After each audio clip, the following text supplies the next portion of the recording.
Have you ever felt like you've had to give up your dreams or aspirations to become a mom? Well, let's talk about it right here, right now. I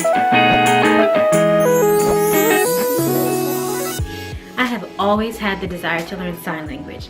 I learned the alphabet, the ASL alphabet, when I was probably in 3rd or 4th grade, and ever since then I've just been intrigued by it. You know, I picked up a couple things here and there. There are TV shows now where they're speaking sign language, and I've always said that I wanted to learn it, and then I found myself at 26 years old, married, 2 kids, and had no ASL experience whatsoever. At that time, we decided that we were moving to Canada, and I was giving up my job to become a stay-at-home mom, which is something that I've always wanted to do. And I figured, okay, this is the perfect time. I'm gonna be home more often. I'll have more time on my hands. The city is smaller. We won't have that much to worry about. I can easily go and take a sign language class and do something for myself. Here we are 2 years later, and I still haven't gone to take a sign language class. Why, do you ask? Because there's always an excuse for not pursuing a dream. For me, it was I got pregnant again. The class days were inconvenient. I was nursing, and so I didn't want to leave the baby. I had to stay home because my husband had meetings in the evening. You know, there's always an excuse to not do something, to not make time for something, especially when you have kids. And I know that we've all probably experienced that same sort of feeling where you feel like you had to put something on the back burner for yourself for the sake of your children or for the sake of your family. Maybe for you, it's you had to go back to work instead of staying home with your kids because you have to pay the bills. Maybe you decided to give up your dream career to be a stay-at-home mom. Or maybe you had to quit school and put your degree on hold because you had an unexpected pregnancy. We've all been there. Some days are more frustrating than others. You know, you see these ebbs and flows, these ups and downs of emotion, where you look around and you see all the sacrifices that you're making for your family, but you're not really seeing the payoff. Some days, you know, I've just wanted to sit there and cry because I feel like I'm not where I wanted to be in life.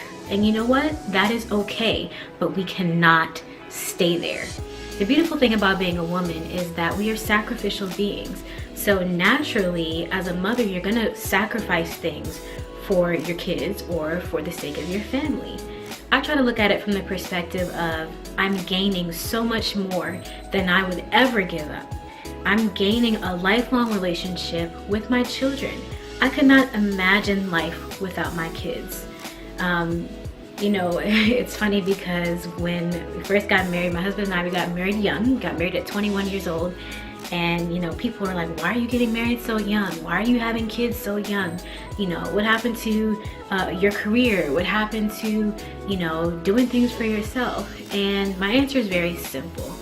Raising my babies is my greatest accomplishment. My family is my greatest accomplishment. Now, does that mean that I put my dreams on the back burner forever and I never pursue them? Heck to the no, it doesn't.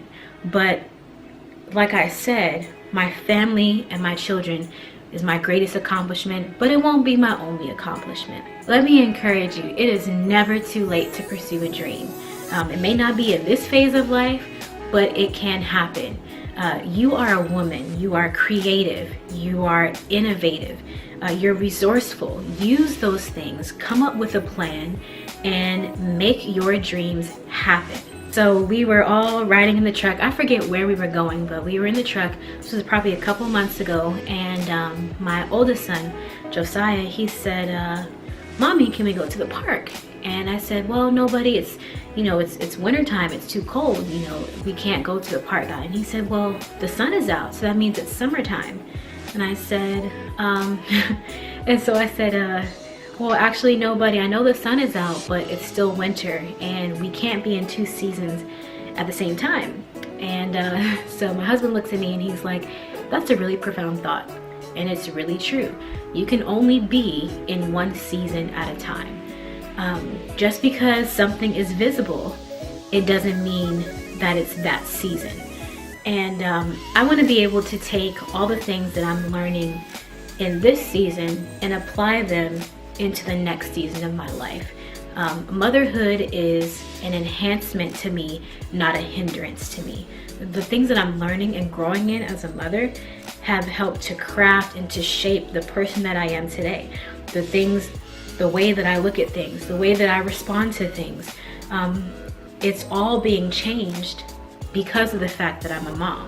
So if there's something that you want to do, maybe now is not the right season. Maybe it is. For me, my season right now is motherhood, and I'm okay with that. I have embraced it, and I'm having the time of my life. Maybe for you, it's working and being a mom. Maybe it's going to school and being a mom. You know, there's so many different scenarios. There's so many goals. Only you can decide what is best for you.